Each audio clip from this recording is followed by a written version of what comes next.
Assalamualaikum warahmatullahi wabarakatuh. Badhe nderek tanglet Gus. Kula nate mireng keterangan ngeten. Allah menciptakan maghligai dada. Di balik dada Allah menciptakan kolbu. Di balik kolbu ada fuad, gini kok akal. Di balik fuad ada saghofah. Di balik saghofah ada sir. Di balik sir ada ana. Ada. Lah, pertanyaanipun akal menika wonten otak nopo wonten manah Gus. Lajeng nomor kalih nate kula ngraosaken pas wekdal dalu menika mireng napa petik kloruk niku kadose donya niki horeg kali petik kloruk Gus. Menika menapa? Pangapunten matur nuwun. Sekedap. Petik kloruk jam pinten niku? Perkiraan nggih jam setengah kalian dalu. Ngoten nggih. Inggih, dalu. Nggih. Lajeng malih kula niki nate ngraosaken malih kula niki wekdal niku layan nggih mantun dalu-dalu maos-maos ngoten. Lah wekdal layan niku nggih sadar kula niki. Kadose kula niki napa? Kados dikuliti ngoten lho Gus. Sampai yuga kula niki ngeten, Bu, sadar anu tangi Bu. Padahal niku kula sadar. Nggih sewaket mboten karu-karuan Gus. Rasane kaya kajeng mombol, kajeng mboten karu-karuan ngoten Gus. Lah menika pripun? Ngoten nggih. Inggih, bareng sampun. Assalamualaikum warahmatullahi wabarakatuh. Waalaikumsalam warahmatullahi wabarakatuh. Di dalam diri kita jasmani itu ada ruhani. Sebelum ada ruhani ada fuadi yang disebut akal. Di dalam ruhani ada sir, di dalam sir ada ana. Bapak Ibu, yang ditanyakan apakah akal itu ada di ruhani atau gimana? Gini Pak.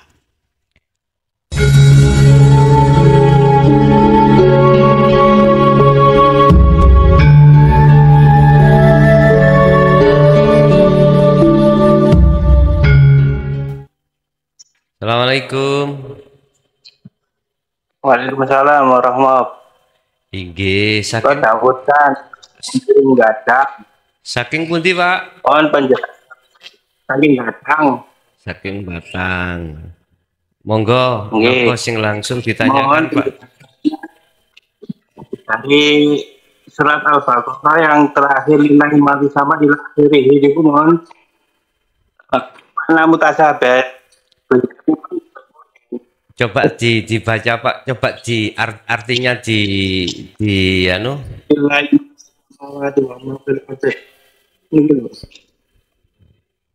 ma fis samawati wa ma Ije. Rabbana la tu'akhidna inna aw akhtana rabbana wa la tuhammilna la taqata lana anta wa firana rabbana anta maulana fansurna alal qawmil kafirin. Itu terus pun di mana ada bihatipun. Surat yang terakhir Al-Baqarah nggih. Oke, nggih. Oke, saya terima Bapak. Di belakang Bapak dari Batam kami terima. Assalamualaikum. Halo. Dari mana Bapak?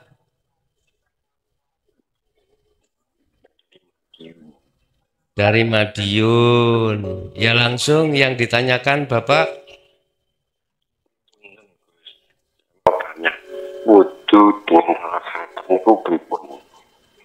Wudu secara hakikat niku pripun?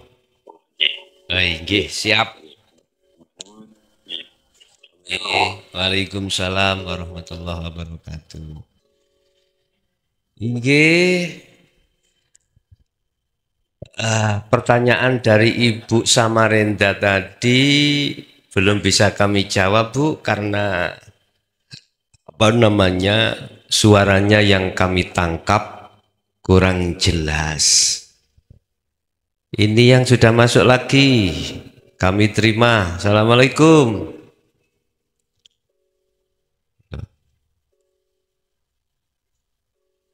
Ning di gimang Melayu nih.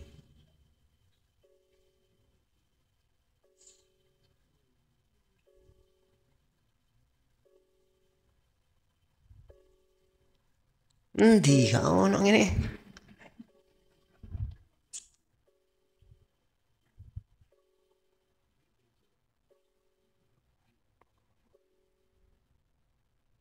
Oh ini ya Ben. Assalamualaikum. Waalaikumsalam warahmatullahi wabarakatuh. Saking Kudus. Nggih Pak Yai. Saking Syafi'i Kudus. Langsung mawon apa yang ditanyakan? Nggih Pak Yai. Jadi nderek tanglet Pak Yai. Niki tentang tiang sepuh yang sampun sedo. Cara mendoakan, cara hakikatipun mendoakan ibu yang sampun sedo niku pripun pangertosanipun Pak Yai. Siap. Boten Pak Yai nggih. Assalamualaikum warahmatullahi wabarakatuh. Waalaikumsalam warahmatullahi wabarakatuh. Ada mana ya Kak Marimu ini? Assalamualaikum. Halo Bapak. Waalaikumsalam. Dari mana Bapak Edi? Niki saking Manggarai Gus, bentuk tanglet Gus. Manggarai niku daerah pundi, Pak? Manggarai Jakarta Selatan nih. Oh, Jakarta Selatan. Nggih, monggo langsung Bapak. Bapak Suparno nggih. Berarti nggih. Berarti tanglet ini masalah ayat An-Anfal ayat 17 niku pripun Gus? Hakikatipun nggih matur suwun. Ayat 17 nggih. Nggih, matur suwun Gus. Assalamualaikum. Waalaikumsalam warahmatullahi. Inggih. Di belakang Bapak Suparno.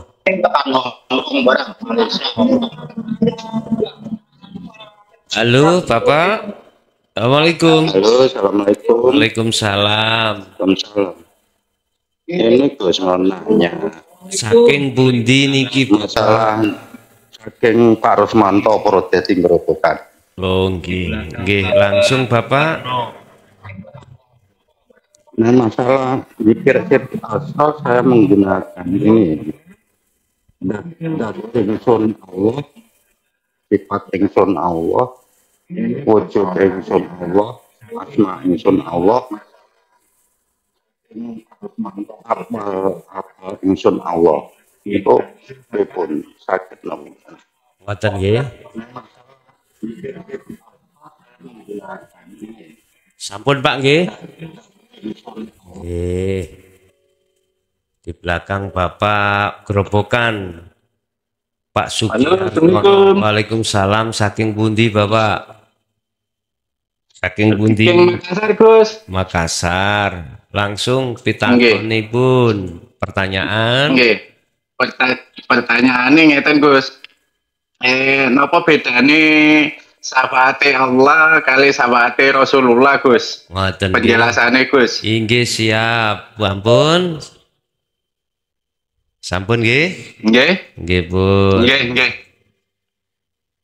Oke, saking Bapak Sugiarto. Ya napa niki dipending dulu. Dijawab dulu nggih. Nggih ngapunten, jawab dulu Pak. Mbon telepon dhisik nggih. Ngoten. Dari Ibu tadi pertanyaannya mohon ampun mboten saged kula jawab keranten karena suaranya di sini kurang jelas Bu. Nanti lewat WA mawon pribadi. Yang kedua, surat Al-Baqarah ayat 286 ayat yang terakhir. Rabbana la tu'akhidna inna sina au akhtana Rabbana wala tahmil alaina sak terusi. Yang artinya gini, Allah tidak membebani seseorang melainkan sesuai dengan kesanggupannya. Dia mendapat pahala dari kebajikan yang dikerjakannya, dan dia mendapat siksa dari kejahatan yang diperbuatnya. Mereka berdoa, ya Tuhan kami, janganlah Engkau hukum kami jika kami lupa atau kami melaksanakan kesalahan. Ya Tuhan kami, janganlah Engkau bebani kami dengan beban yang berat sebagaimana Engkau bebankan kepada orang-orang sebelum kami. Ya Tuhan kami, janganlah Engkau pikulkan kepada kami apa yang tidak sanggup kami memikulnya. Maafkanlah kami, ampunilah kami, dan rahmatilah kami. Engkaulah pelindung kami, maka tolonglah kami tolonglah kami menghadapi orang-orang kafir. Ngeten Pak, itu tadi adalah wadulan. Wadulan itu apa? Curhat ya, curhatan si hamba pada Allah.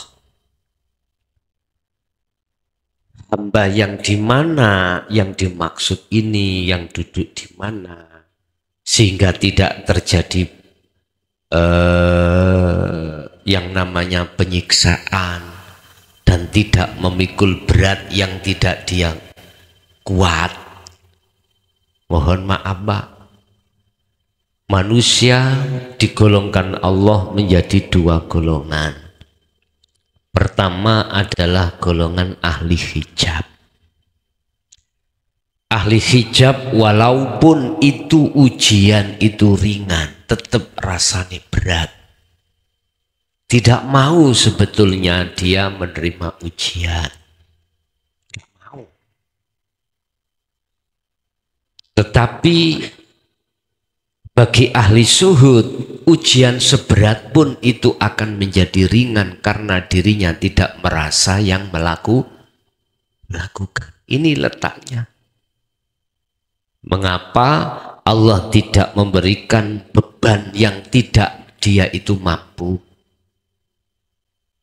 Seberat apapun ujian yang dihadapkan oleh karena ahli syuhud itu duduknya di tajalli, maka berat itu akan menjadi ringan. Di atas tadi dikatakan Allah tidak membebani seseorang melainkan sesuai dengan kesanggupannya. Dia mendapat pahala dari kebajikan yang dikerjakan dan dia mendapat siksa dari kejahatan. Ngapunten ingkang kathah.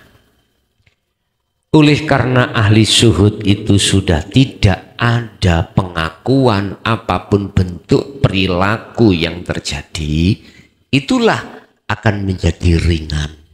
Contoh, jenengan manakala mendapatkan satu ujian yang menurut orang lain berat, coba jenengan ruhannya kembali pada Allah, akhirnya enteng. Ala inna awliya Allah la khaufun alaihim walahum yahzanun. Akhirnya tadi enteng. Rasa khawatir tidak ada, rasa khawatir, gelisah, takut, berat nggak ada karena mereka itu sudah lepas dari keakuan makhluk. Sehingga inilah Pak yang kami sebut sebagai ruhaniyah yang condong hanya pada Allah. Berarti ringan menjadi berat bagi ahli hijab. Ahli hijab apalagi berat, malah akan menjadikan satu spekulasi, yaitu pemutusan hubungan terhadap Allah langsung. Dia melakukan tindakan kriminal yang disebut sebagai kendat. Tahu kendat?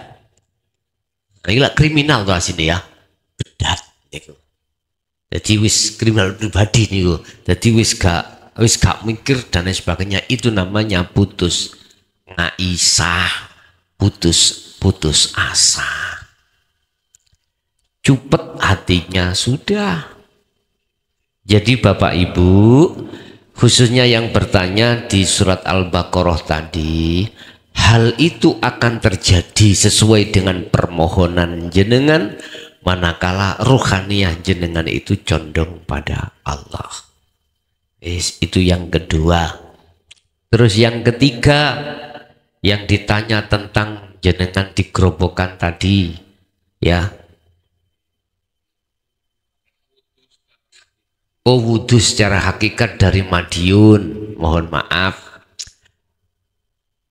Wudhunya jasad ambek dengan wudhunya roh itu enggak sama. Wudhu secara syariat juga tidak sama dengan wudhu secara hakikat. Wudhu secara syariat jasmani memakai air, Pak. Tapi mengapa di situ di dalam syariat dikatakan air mutlak, ma'ul mutlak? Wahuwa tohirul mutohir, air suci dan mensucikan. Artinya air itu tidak mengandung najis ataupun mutanajis. Atau air mustakmal, air yang pernah dipakai suci tapi mustakmal, enggak boleh. Mengapa di situ disebut sebagai ma'ul mutlak atau tohirun mutohir, suci dan mensucikan? Ini ada maksud apa? Kita yang tidak paham kebanyakan, karena kita tidak ada orientasi rohaniah kita terhadap hukum hakikat, jadi gak ngerti. Wis pokoknya banyu mutlak, pokoknya banyu mutlak niku banyu sing oleh digawe apa jenenge bersuci atau nyucikan terhadap perkara najis, itu ma'ul mutlak. Sing digawe wudu itu banyunya itu harus tidak mustakmal, harus tidak apalagi mutanajis, bahkan najis nggak boleh. Contoh misalnya pancuran dari sanyo itu, atau contoh air yang melebihi dari 2 kolak nang kali jerone ku pirang-pirang jero, bahkan di laut, itu jelas banyu mutlak. Beda Pak, kalau niki kan banyu sak gelas, iki kurang mencapai ukuran 2 kolak. Berarti banyu iki gak kena digawe wudu walaupun suci. Tapi kena baju digawe sholat nggak apa-apa karena suci. Tapi belum bisa mensucikan. Dikatakan air suci tapi tidak bisa mensucikan, maksudnya tidak kena dibuat wudu. Nggak boleh. Wis. Maksudnya ini sebetulnya kok banyu mutlak.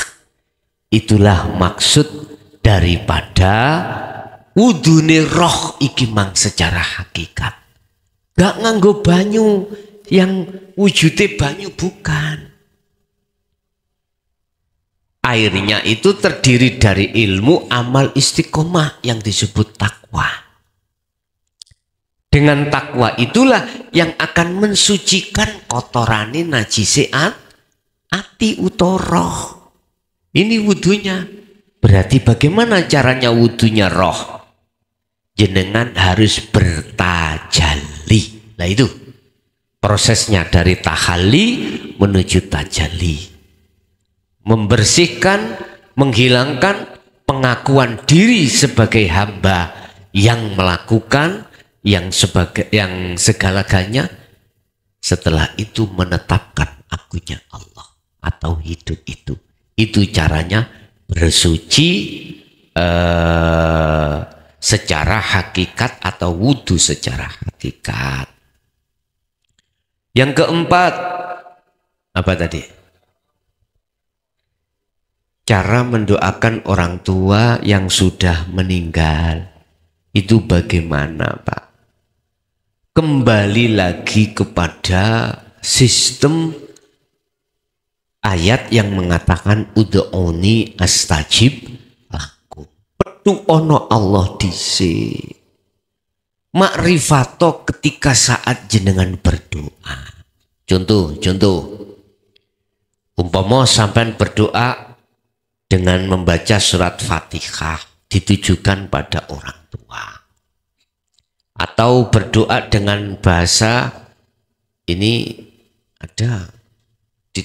Assalamualaikum. Waalaikumsalam. Ini dari mana, Bu?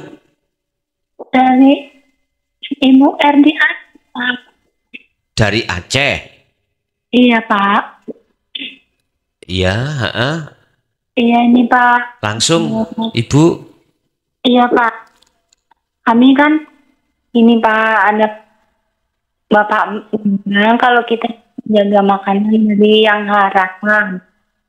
Ibu, suaranya putus-putus. Oh iya, Pak. Putus-putus. Coba diulang langsung substansinya. Ini Pak, kan makanan yang kami pupuk dari kotoran babi. Kotoran itu babi. Babi. Iya, Iya, Pak. nggih. Terus Itu bagaimana ya Pak? Macam kami makan bawang di itu memang kami dari hal cuman kabarnya Pak. oh gitu. Pupuk dari kotoran babi diolah Iya, Pak. jadi pupuk terus dimakan oleh Sayur-sayurnya gitu Pak. hewan. Oh, buat sayur-sayuran. Oke, paham maksud saya. Maksudnya Ibu, saya paham. Oke. Udah cukup, Bu? Iya Pak. Oke. Pun sampean Bu. Pun. Iya Pak. Alhamdulillah Sun Pak. Assalamualaikum. Bon, saya teruskan tadi. Apa mau? Oh iya, mendoakan orang tua tadi. Ketika jenengan iku membaca Fatihah atau berdoa dengan bahasa Quran yang lainnya, ruhaniyah sampean iku sampean lepas rasa keakuan iman diri jenengan yang melakukan, tetapi sampean tetapkan keakuannya hidup Allah di dalam diri yang melakukan. Itu caranya, Pak.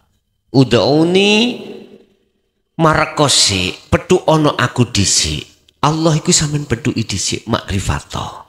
Setelah itu astajib lakum, apa yang kau minta nanti akan kukabulkan.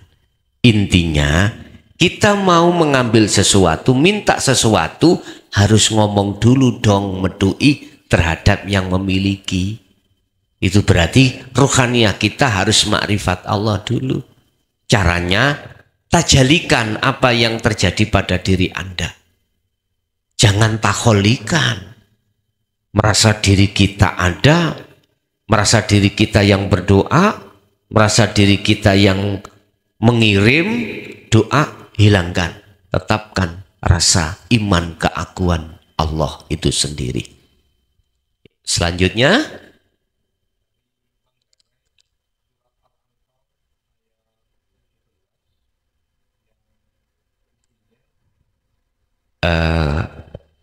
Al-Anfal.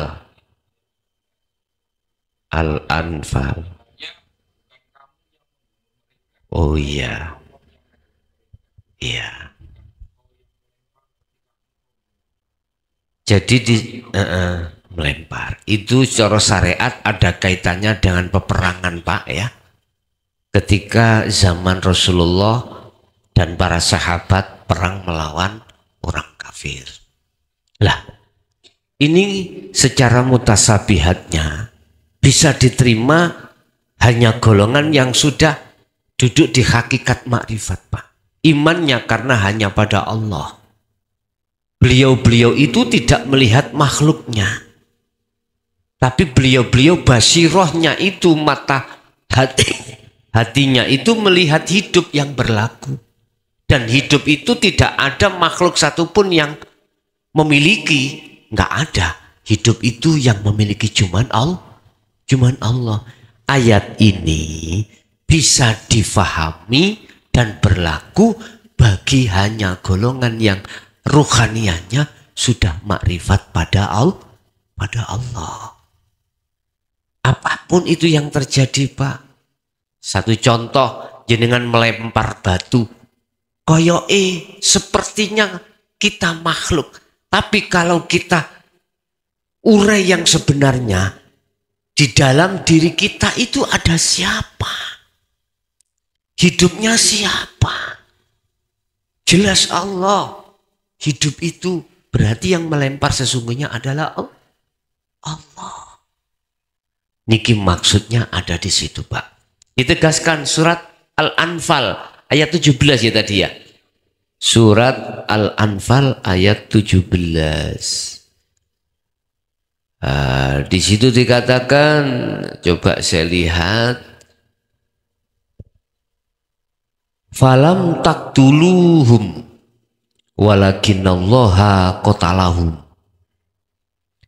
Sebenarnya itu yang membunuh itu Allah, bukan kamu. Wa ma romaita id romaita walakinallaha roma. Koyoke kau yang membalang, melempar, tapi sesungguhnya yang melempar adalah Allah. Itu bagi ruhaniyah yang mata hatinya sudah tidak buta, Pak. Pasti masuk di dalam ayat ini. Semua apa yang dilakukan sepertinya makhluk, bagi ahli syuhud yang ruhaniyahnya itu mata hatinya, basironya sudah buka, sudah tidak buta lagi. Pasti yang nyata, yang melakukan itu hanyalah Allah. Tapi bagi ahli hijab nggak bisa, Pak. Nggak bisa. Sampai jengking mboten saged. Tetap imannya itu terhadap makhluk. Terhadap makhluk. Nah, oleh sebab itu harus revolusi iman. Yang tadinya iman kita terhadap selain Allah yang berkehendak dan segalanya direvolusi hanya pada Allah. Jalannya terimalah ajaran dinul haq ini. Baru masuk itu. Oke, selanjutnya Pak Rusmanto Gerobokan. Kita melaksanakan sirul asrar, bisakah kita itu melakukan dengan cara zat sifat asma af'al? Saged, Pak, saged. Tapi hemat saya nggak usah dibaca.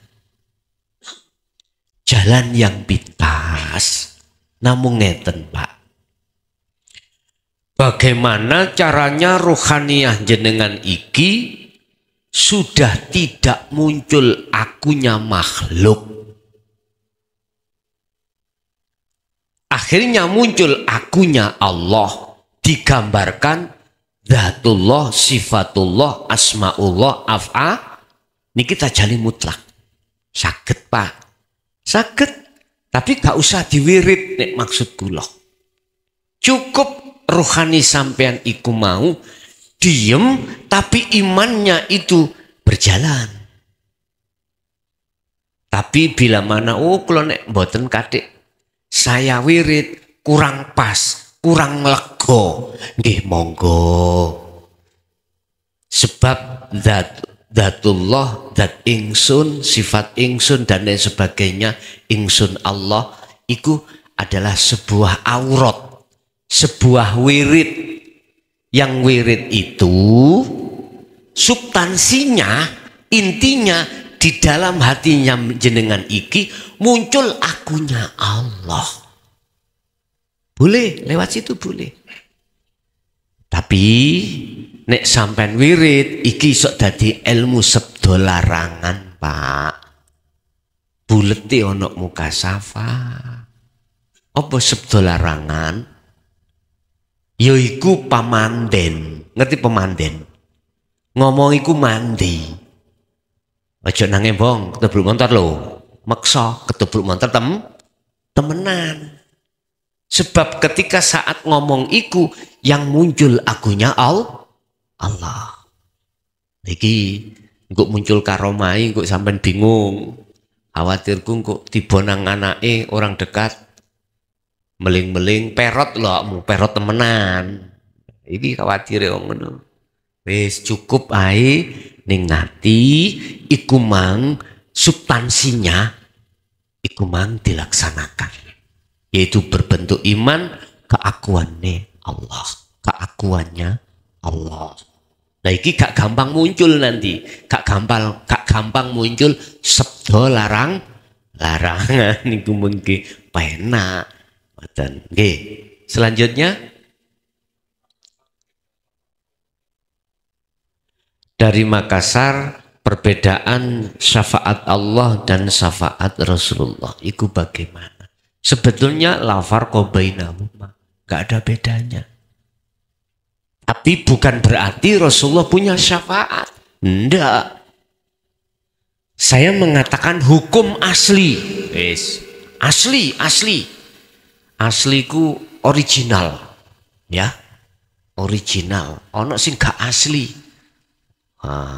Makanya konten-konten saya nek jenengan pingin yang cari original masuk di channel Ponpes Jaya Baru. Original, tidak ada putusan-putusan diputus, ndak. Ono sing misuh ya misuh ning kono. Nek sing gak original gak metu misuhe. Nah, sebetulnya Pak ya, apa syafaat yang kayaknya itu dari Rasulullah Muhammad? Itu sebetulnya syafaatnya Allah.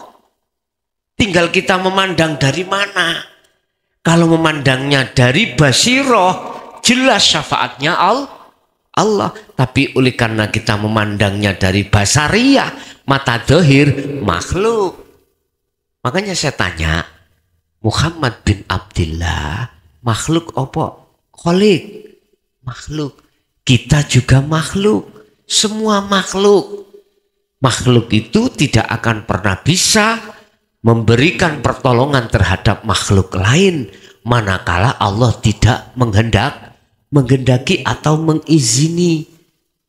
Tatkala Allah mengizini, lantas jangan kau beriman yang memberikan pertolongan itu makhluk. Ini iman yang original loh ya niki. Iman yang ori. Yang ori. Lawannya ori gua apa, Pak? KW. Kalau KW, ya aku mau. Masih melibatkan selain Allah. Selain Allah.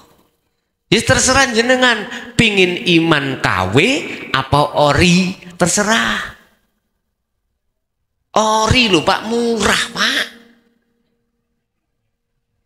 Ori ya kuat, ya murah. Lho temenan. Lah nek ori ini barang dunya ya larang. Ori ini barang Allah, iman yang ori murah Pak. Gak bondo. Estu sampean ngaji tentang hal-hal menuju iman yang ori. Mohon maaf. Gak ono pajak. Gak ono. Paling saikhlasmu nanggone kelompok lah ngoten nggih. Mboten asal macet. Mohon maaf lho ya. Nek adik anak kelompok menentukan pada jamaah, iki kanggo akomodasi kudu sakmene. Mohon maaf sekali lagi mending aku gak budal. Ya. Kecuali nek jenengan wis sak ikhlase daripada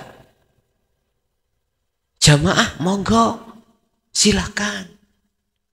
Sebab aku pernah terjadi mengundurkan diri Pak karena gara-gara seperti ini. Jangan terulang kejadian itu terhadap diriku kembali. Estu coba sampe nek gak golek eri apa? Sing ori. Nggih ngapunten Kang Kata. Semua diserba pajak. 10% Pak dari penghasilan. Belum nanti jenengan kalau beat berapa? Mohon maaf. Saya maklumi karena beliau-beliau itu orientasinya masih condong selain Allah. Makanya saya nasihati kalau sudah bicara tentang tauhid, bicara tentang suluk menuju wusul Allah, orientasinya itu tidak urusan dunia. Kalau urusan dunia yang beat harus segini, mohon maaf sing gak duwe duit boleh gak iso. Nek gak beat gak iso mlebu suar, berarti sesuk sing mlebu swarga iku wong sing sugih. Tak dugangi Gusti Allah nek kaya ngono kok. Gak pernah Gusti Allah ngajarno ngono. Enggak, Pak. Gusti Allah enggak pernah ngajarno seperti itu. Itu ulah nafsu dalam diri kita masing-masing sebetulnya. Oke. Ini saya cuman menasehati loh, Pak ya. Tidak melarang Anda, ndak. Menasehati nek mau, nek gak mau ya ora apa-apa. Ngoten ya. Oke. Dari Aceh. Oh, babi pupuk. Oke. Nggih, pun Pak. Bagaimana hukumnya memakai pupuk dari kotoran babi atau anjing gitu untuk sayur-sayuran? Ngaten nggih? Pun. Saiki saya nggak ngomong masalah kotoran babi dulu. Saya ngomong kotoran nih wedhus atau jaran atau kerbau. Najis enggak itu? Najis enggak ya? Najis. Bagaimana najis itu bermanfaat?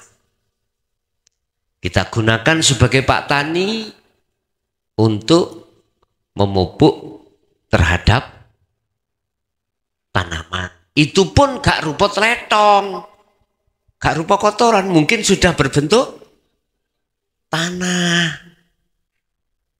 Tidak ubahnya dengan babi tadi atau anjing, silakan kalau sudah menjadi tanah. Bukan teleke sampai jupoi, sampai dele nanggone tanaman, jangan. Jangan. Ini lebih sederhana ya. Lebih dimakfu, biarkan dulu kotoran itu menjadi tanah. Setelah menjadi tanah, baru kita masukkan terhadap tanaman. Dan atau biasanya Pak, difermentasi. Gak apa-apa, sampean fermentasi dengan apa namanya itu, mungkin ada campuran Pak ya. Silakan. Kalau sudah menjadi ke tanah, itu nanti tumbuhnya juga nggak ada masalah. Sama halnya gini loh Pak. Saya punya batang kirik, ya, batang asu. Ya, batang asu itu saya bakar atau saya masukkan kolam. Dimakanlah ikan. Ikannya lemu. Terus akhirnya ikan saya ambil, saya makan. Boleh nggak? Boleh. Nggak jauh berbeda dengan itu tadi. Silakan. Pokoknya jangan makan. Iki ngomong syariat bulian Pak nggih. Syariat maneh. Tapi maksudnya nanti saya kasih tahu. Gini Pak. Kalau di dalam syariat, kalau sudah berbentuk ikan lele atau ikan paus gitu, halal Pak. Jangan ketika saat sudah dimakan ikan lele, terus dagingnya anjing sampai dewekno. Ya dewekno. Nah, yang diperbolehkan itu sudah direproduksi oleh anatominya ikan, akhirnya jadi dagingnya daging ikan. Nggak apa-apa kalau seperti itu Pak. Sama halnya Pak, kita memetik mangga Pak, mangga atau memetik apapun, kan kadang-kadang ada setnya ya Pak ya. Kalau sampai makan langsung sak dagingi, nggak apa-apa sak sete. Nek satu persatu, ini yang nggak boleh. Wes, terus sekarang saya terjemahkan secara hakikat Pak ini. Mutasabihati apa? Sampean siap ngakoni enggak? Kita harus siap ngakoni. Apapun amaliyah kita, manakala di situ tidak berada tajali, hubitot a'maluhum. Ditolak. Ingersani Allah tidak menjadi satu amal ibadah yang diterima. Contoh sholat, contoh zakat, bahkan haji. Manakala duduk di takholi, ruhaniyahmu tidak makrifat Allah. Ingersani Gusti, miturut pandangan kacamata hakikat bukan syariat. Beda dengan syariah. Pandangannya makhluk, apik munggo makhluk. Ya apik Pak. Akhirnya mengatakan, mugo-mugo insya Allah diterima Gusti. Kepastian tidak ada. Tidak ada kepastian. Itulah maksudnya dari kaidah yang mengatakan, bolehkah kita makan ikan, ikannya itu makan babi? Bolehkah kita makan sayur, sayurnya pupuknya dari kotoran babi? Boleh, karena kita bukan makan kotorannya, tapi makan sayur. Beda nek sampean beda-bedakan iki sayure, iki kotorane dipangan dhewe-dhewe. Beda maneh, Pak. Betul. Sama ketika kita berlaku apapun, kok rohaniah kita itu belum mentajalikan pada Allah. Jangan diharap itu halal. Haram. Haram imunggu Allah haram. Enggak boleh. Kalau bahasa Arab, wong Arab itu haram itu enggak boleh. Enggak boleh. Kalau halal boleh, kalau haram tidak boleh. Begitu. Ya, terus di Aceh tak? Itu dah ya. Oke. Tasik dibuka? Ada yang di majelis, monggo. Assalamualaikum warahmatullahi wabarakatuh. Badhe nderek tanglet, Gus. Kula nate mireng keterangan ngeten. Allah menciptakan maghligai dada. Di balik dada Allah menciptakan kolbu.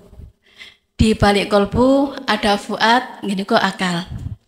Di balik fuad ada sagofah. Di balik sagofah ada sir. Di balik sir ada ana. Ada. Lah, pertanyaanipun akal menika wonten otak nopo wonten manah, Gus?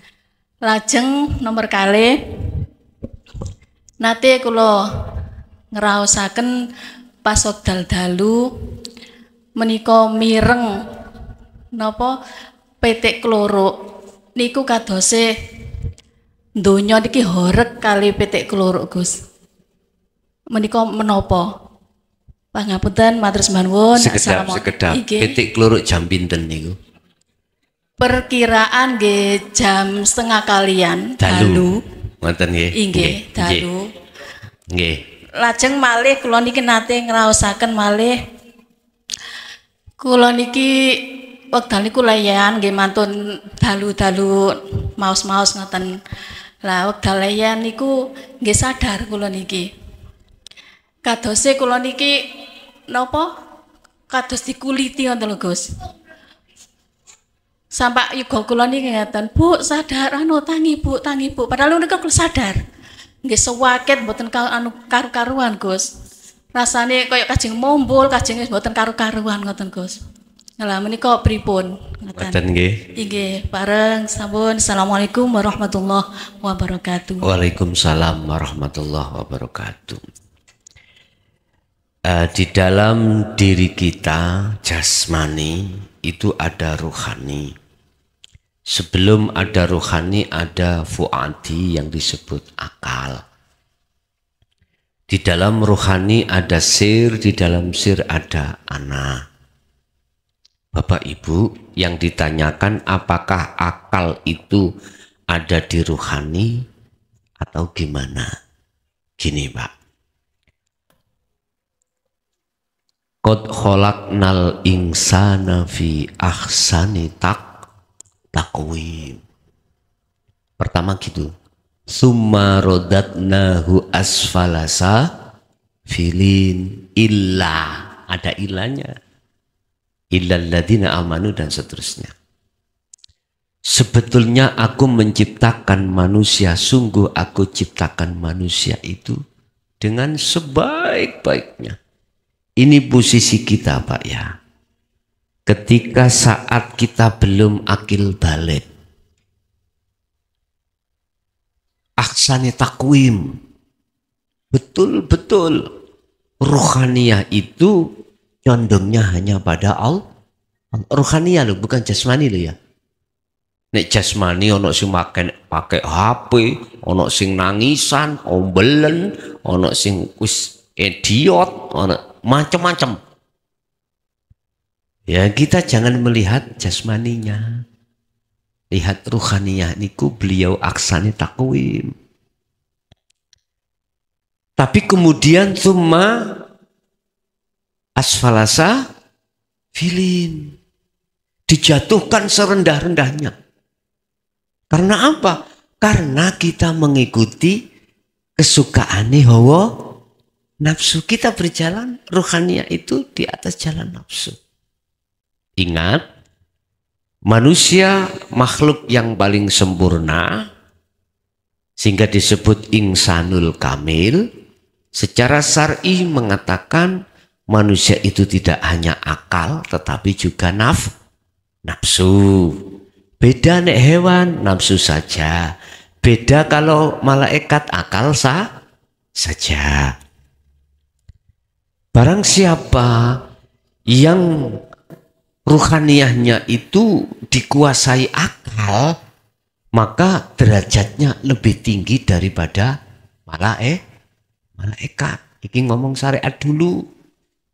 Barang siapa rohaniyahnya dikuasai nafsu, maka dia seperti lebih jelek daripada haya. Ulaika kal an'am balhum adol. Oke Pak. Melihat dari keterangan ini, akal itu di luar apa di dalam ruh? Di luar. Melihat keterangan ini.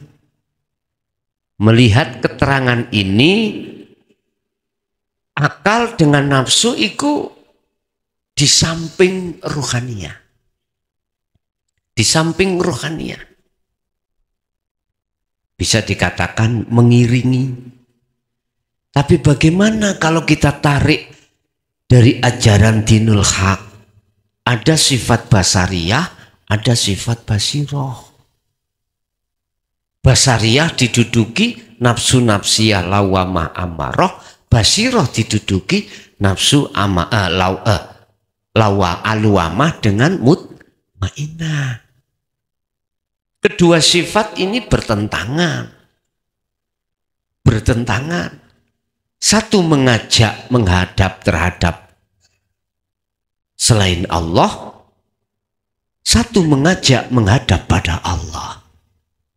Praktek kenyataan sekarang. Contoh tadi, mengapa akal itu kok mengajak imannya terhadap selain Allah? Selain Allah.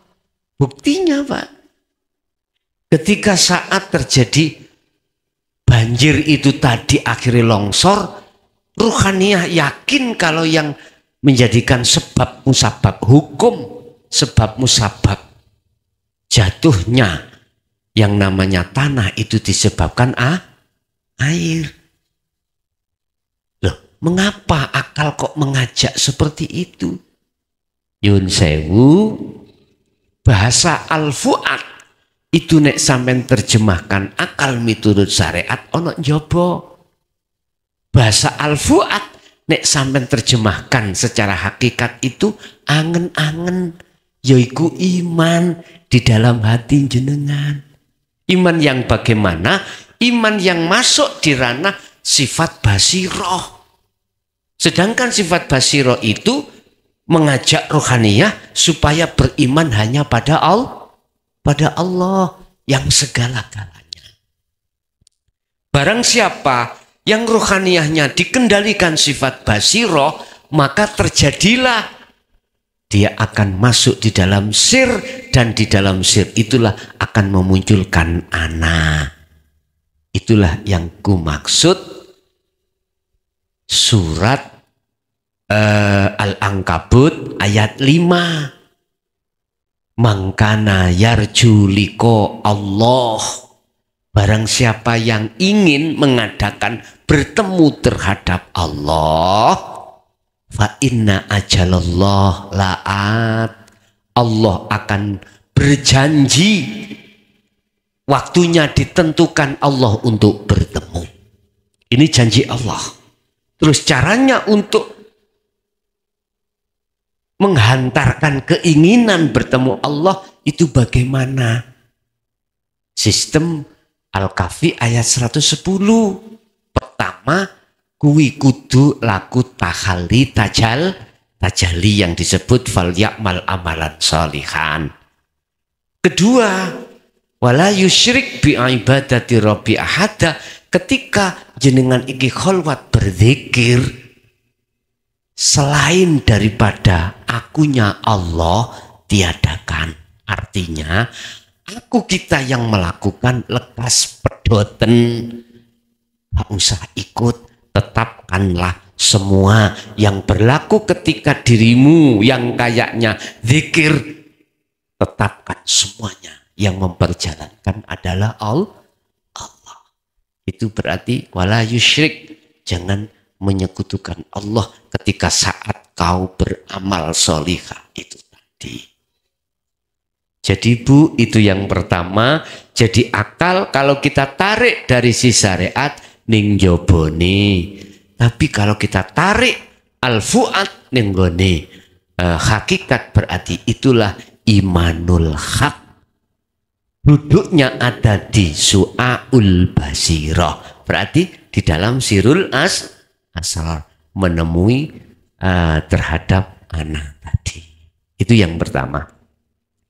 Terus yang kedua, jago keluru nggih, jago keluru iku menggetarkan dunia bagaimana? Ini Pak. Ares kono iku ono jago, Pak. Memang ada jago. Jago yang ada di dunia akan keluru, itu menunggu keluruknya jago yang ada di Lauhil di Ares. Makanya aku tanya, jam berapa Bu keluruknya? Nek ono jago keluru iku mang sebelum jam 12 iku tetondo ono rondo. Jare wong Jawa ngono. Ya wis, iku asline jago keluruk yang ada di dunia. Dari sepertiga malam itu keluruk, itu sebab di atas di Ares itu ada jago memang nih Pak. Gini ku sing kula damel tarung waktu ono tarungan petik-petik niku Pak, mesti menang. Adik Kak, jago neng Ares niku. Kula cukup tak du dikabluk iki meneng. Lanjane jago loro pangkon. Dikabluk sing ngabluk loro kabeh. Lho ngono lho. Wis meneng ae. Akhire sing ngabluk loro-loro dhewe ya pegel-pegel dhewe. Berarti sing menang jago loro pangkon. Ngaten. Itu sebetulnya Bu petanda Bu. Itu kan terjadi di muka safah Pak Bu. Sampak horek itu artinya gini. Kalau boleh saya katakan, saking banyaknya ruhaniyah umat manusia, ini selalu berbuat dolim pada Allah. Sebetulnya itu Bu. Maksudnya itu. Maksudnya itu. Memang secara syariat maksudnya ben jago ning dunya kluruk, orang-orang bentangi tahajud dan sholat subuh syariat. Maksudnya suruh kembali ila ani putullah wis ndang condongo atimu nang Gusti. Aslinya ada di situ sebetulnya itu. Berarti ketika hati condong nang Allah kan gak usah ngenteni jago keluru. Sik tak aku tanya nang sampean. Sadurunge jam 12 bar ngisa ana jago keluru iku kok iso ngomong iku tetondo ana rondo meteng. Dolim Pak, itu sebetulnya itu manusia banyak rohaniah itu dolim pada Allah. Yes. Terus yang terakhir apa tadi? Oh nggih, koyok dikuliti rasane loro kabeh. Mohon maaf, asine loro iku tidak asine mati tidak seloro yang di omong-omong nih kalau kitab-kitab. diomongno kaya wedhus, dikuliti urip-uripan, ambal 1000 loro. Iku sebetulnya bagi ahli hijab. Nek ahli suhud, sampean tahu turu angler gak ngipi, tahu gak Pak? Ya itu mati jenengan. Lah gak kroso apa-apa tau? Gak kroso, ya seperti itu.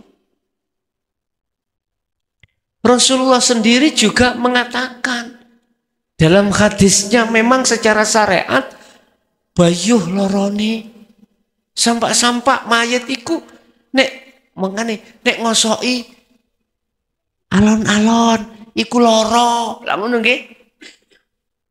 Eta. Nyun sewu Bapak Ibu, estu nyun sewu. Gak usah ngenteni jenengan iki mati dulu. Lorone hati sampean iki lho, panase hati sampean iki lho, tatkala sampean iki mau dihadapno ujian sing berat. Bojo dicucuk petik. Piye rasane hatimu? Kaya disayat-sayat to? Anak sampean iku ana sing nyulik, piye rasane? Dunya sampean iki mang dicolong maling diringkes. Loro hati iki. Sebetulnya itu. Dan itu hanya terjadi pada ahli hijab. Ahli hijab Pak. Sebab apa? Sebab imane ruhaniyahnya itu melihat makhluk. Tidak hanya mata dohir melihat makhluk, jatuhnya iman terhadap makhluk. Coba nyun sewu. Kalau basiroh jenengan, mata hati itu melihat Allah, memang mata dohir melihat makhluk, mangjing nang akal nafsu ngomong nang goni roh imano iku mang makhluk sing nyolong. Berhubung jenengan basirohnya buka nang Allah, gak percaya. Poda memang loh, tak omong iki penghapus. Aku omong, saya bicara bukan Pak, ini onde-onde. Gak bisa jenengan ngomong undi-undi. Ya seperti itu.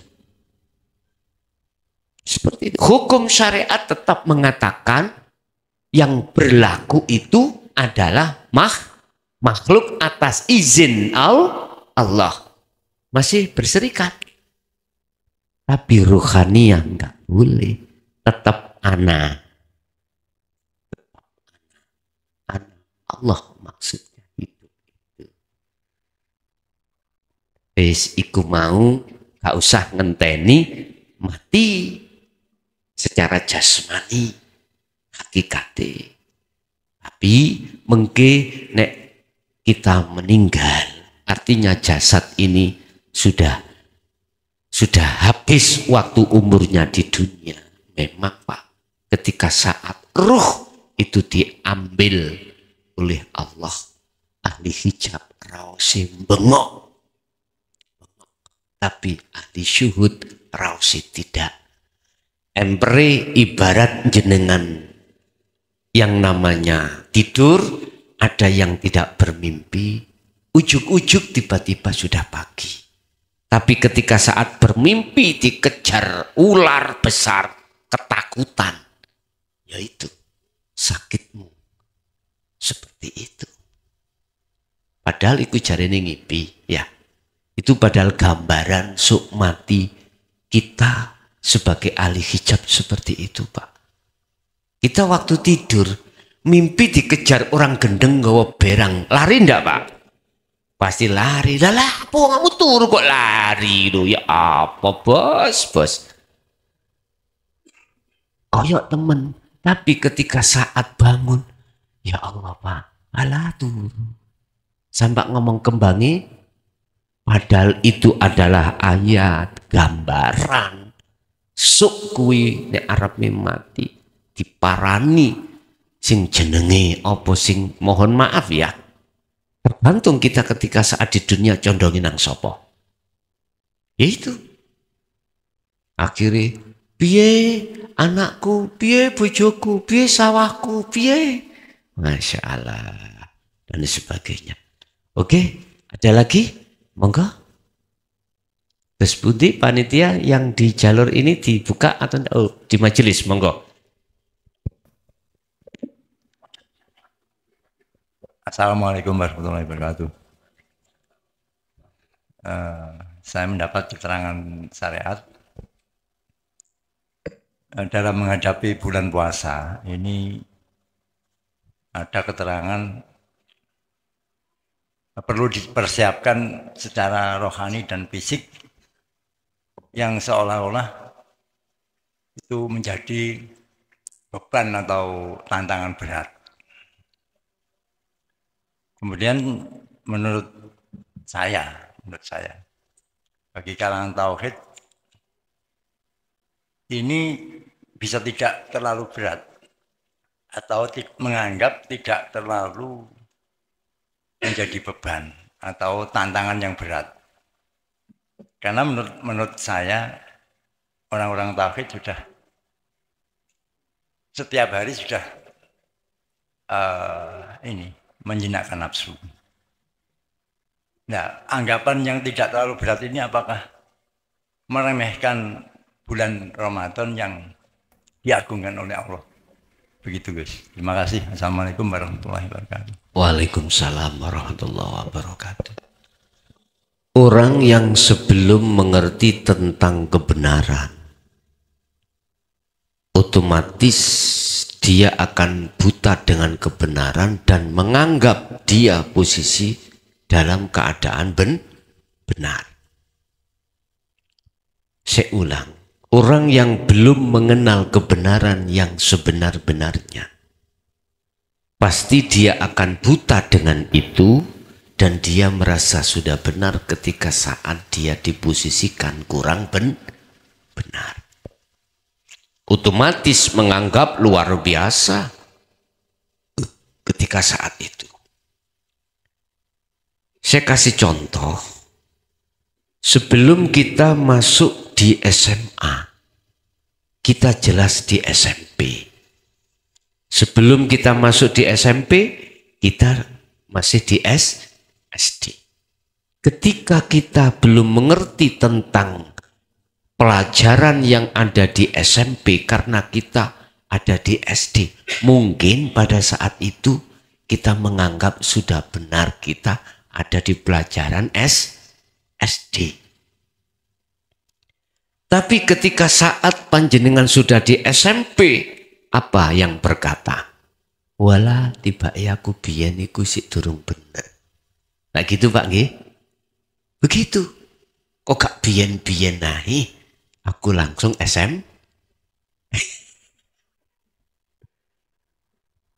Bapak Ibu, kita manusia itu diproses Allah. Baik secara jasmani maupun rohani, lebih-lebih diproses. Kita ketika saat di syariat belum mengenal hakikat sama sekali, kayaknya kita sudah benar. Dan kitalah orang yang dimasukkan surga. Lah gitu Pak nggih? Pokok ini gak bendera aku. Keliru kabeh. Bayu egois. Kita egois. Pokok ini gak agama aku. Salah agama lain. Begitu juga sebaliknya yang beragama lain. Mengatakan sama. Kalau tidak agama saya, lainnya itu sudah salah. Itulah Pak fakta di lapangan kita. Itu menunjukkan bahwasanya kurang dewasanya ruhaniyah kita. Sehingga mengklaim agama orang lain itu salah. Imannya orang lain itu salah. Ya, seperti itu memang, tapi harus dimaklumi. Ya maklumono lah hari SD ku kok maklumi. Bapak Ibu, mohon maaf. Apa yang dituangkan di dalam Al-Quran tentang masalah puasa sudah jelas. Yang dipanggil ya ayyuhalladzina amanu kutiba alaikumussyam kama kutiba alal ladzina min qablikum la'allakum tattaqun. Wahai orang yang beriman.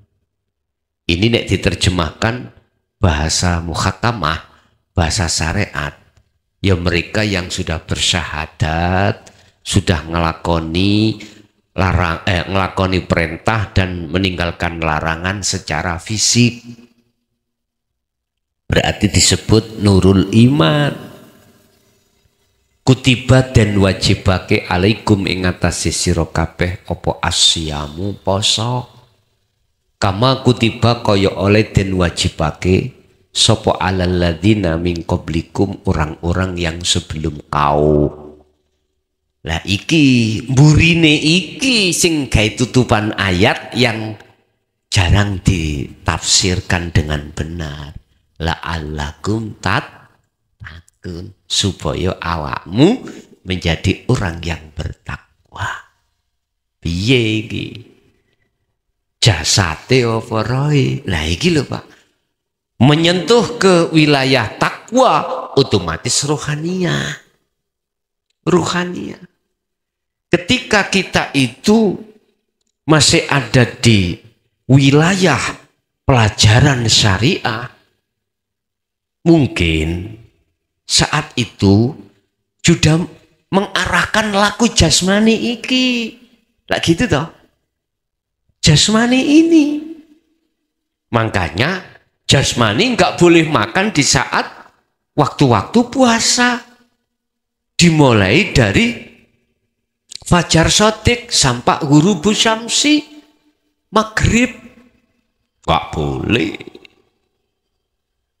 Di situ ada keagungan Allah, pengapurane Allah. Ning kuno ada rahmati Allah dan seterusnya. Sampai hadis-hadis kan sudah jelas Pak itu. Lah, kewajiban ini juga diwajibkan terhadap orang sebelummu. Lah iki Pak. Maksudnya sebelumnya apa? Sebelum Al-Qur'an berarti Injil. Apakah di Injil juga mewajibkan puasa Ramadan? Dalam Injil Allah. Sebelum Injil Taurat, apakah juga ayatnya ya seperti ini bulan Ramadan? Sebelum Taurat Jabur, misalkan apakah juga membahas seperti itu? Maksud daripada kutiba alal ladzina min qablikum, sebelum kau. Ataukah kewajiban ini sebelum kau itu hanya terjadi kewajiban pada saat umat Rasulullah Muhammad ini? Ini kan masih penuh dengan istilah itu argumen-argumen toh Pak ya. Di dalam kalangan ulama juga ada yang mengatakan iya pada waktu zamannya Nabi Muhammad tok sak umat iki. Ada yang mengatakan sebelumnya. Min qablikum berarti orang yang sebelum kamu. Sebelum kamu itu apakah hanya bapakmu tok, apa mbahmu barang, apa sak buyut kau? Apakah sampai terhadap Nabi Adam? Niki khilaf. Pendapat-pendapat kabeh ketika bahsul masail khilaf. Wis, kita enggak mengurai bab masalah khilaf, Pak. Kita enggak mengurai bagaimana substansinya secara syariah enggak, karena itu jasad. Kita hanya mengurai terkait ruhaniyah. Kalau ruhaniyah itu enggak ada yang khilaf. Khilaf apa? Beda pendapat. Beda pendapat. Kalau ruhaniyah hanya tunggal. Yang dimaksud daripada puasa asyamu itu adalah ruhaniyah jaga jangan tampak wilayahmu itu dimasuki hukumnya hawa nafsu. Nah, dan ini Min qablikum, jelas sampai Nabi Adam gak ada yang khilaf ruhaniyah. Semuanya itu para rasul dijadikan Allah, diperintah ke dunia ini, tugasnya hanya ini. Anik budullaha wajtanibut tauhid. Background namun niki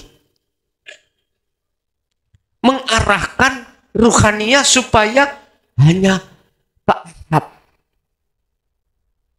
Berhubung ruhaniyah sebelumnya itu imannya terhadap selain ahad, maka ini maksudnya wajtanibu, dan lan ngedono sira kabeh atau wuta ing iman selain Allah, disebut tauhid niki. Niki. Semua rasul itu seperti itu. Makanya ditegaskan di dalam surah Al-Anbiya ayat 25 ya. Muhammad, aku tidak akan ngutus utusan sebelummu. Berarti enggak satu tok lho, Pak. Sebelummu berarti ya Nabi Isa dan lain sebagainya secara syariat, termasuk dirimu, kecuali ilaihi annahu la ilaha illa ana. Jelasno, menjelaskan tentang kedudukan la ilaha illa ana. Iki arahnya kan ke ahad, Pak. Enggak keluar dari anibudullah. Enggak keluar. Semua rasul tugasnya mong iki ngarahno rohaniyah iku supaya hanya menyembah pada hidup Sang Yang Tunggal. Nek urusan syariate dewe-dewe, Pak. Dewe-dewe. Nabi Adam syariate salat iku ya apa jasad. Nabi Ibrahim bagaimana? Nabi Isa bagaimana? Syariate salat iku macam-macam. Nabi Muhammad bagaimana? Terus pertanyaannya, sebelum Al-Quran diturunkan, ya, katakanlah Rasulullah ini belum diangkat sebagai Rasul, nyembahin nang Allah iku bagaimana? Utamane opo? Itu kan perlu, Pak, ditanyakan. Ternyata dijawab millata Ibrahim Hanifah. Al-Baqarah 135. Ternyata beliau agamanya mengikuti nenek moyangnya, yaitu Ibrahim. Millata Ibrahim Hanifah, condongi rohaniyah terhadap urip. Jasmani terserah, aktivitas apapun, rohani condong hanya pada Allah. Jelas nggih? Akhirnya basa sudah Al-Qur'ane medun, tadi Rasul, muncul hukum syariat sekarang itu. Akhirnya sholat 5 waktu itu. Tapi bukan berarti sampai mari nyembah 5 waktu nang Gusti Allah, terus lantas mudun maneh gak sholat nyembah saklian Allah, masuk ngunu. Lah mboten toh. Mestinya tidak. Makanya saya sepaham, setuju dengan ajaran, mohon maaf, apa Islam sejati. Munculnya sholat daim 24 jam. Yang terkenal ilmu sejati. Saya sefaham. Mosok boleh, Pak? Oh, waktu sholat nyembah Gusti Allah. Gusti Allah, pray ya sik ya. Aku tak nyembah liyane. Mosok ya ngono.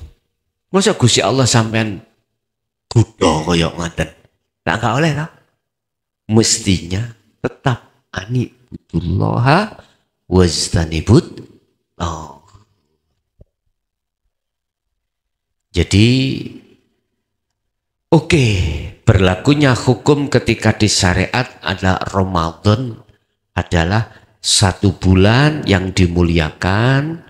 Oke, secara fisik silakan untuk dilakukan. Tapi pesan saya, ruhaniyahmu harus juga puasa. Kalau besok yang kembali ruhaniyahmu pada Allah. Begitu ya. Sehingga mengapa di dalam keterangan syariat Lailatul Qadar itu hanya terjadi di bulan puasa. Sehingga diagungkan bulan puasa. Mohon maaf, kita tidak sadar apa maksud di situ kok jumhur ulama Lailatul Qadar itu sepertiga di akhir dan itu jatuh pada hari atau tanggal yang ganjil. Iki enggak banyak yang tahu. Apa ganjil itu? Ganjil itu gak ganep, gak ono ewangi. Itu maksudnya ahad dulur. Siapa yang hatinya sudah sampai ke ahad, itulah yang mendapatkan Lailatul Qadar. Begitu bos. Enggak atine awak dewi. Allah gak ganjil. Pakai. Allah rupa bojo, rupa anak, rupa wis donya brono. Allah ya awak dhewe awake. Ngoten nggih. Ada lagi monggo. Sudah selesai nggih. Cukup Pak Bu nggih? Nggih, Bapak Ibu hadirin jamaah rahimakumullah. Itulah apa yang telah diberikan Allah terhadap kita. Semata-mata bentuk kasih sayangnya ruhaniyah kita pada Allah sehingga menjadi la'allakum tattaqun, betul-betul ketakwaan kita bisa dipertanggungjawabkan baik di dunia maupun di akhirat, dan semoga ilmu menjadikan ilmu yang bermanfaat bagi kita dan anak putu kita ila yaumil qiyamah. Lahumul Fatihah.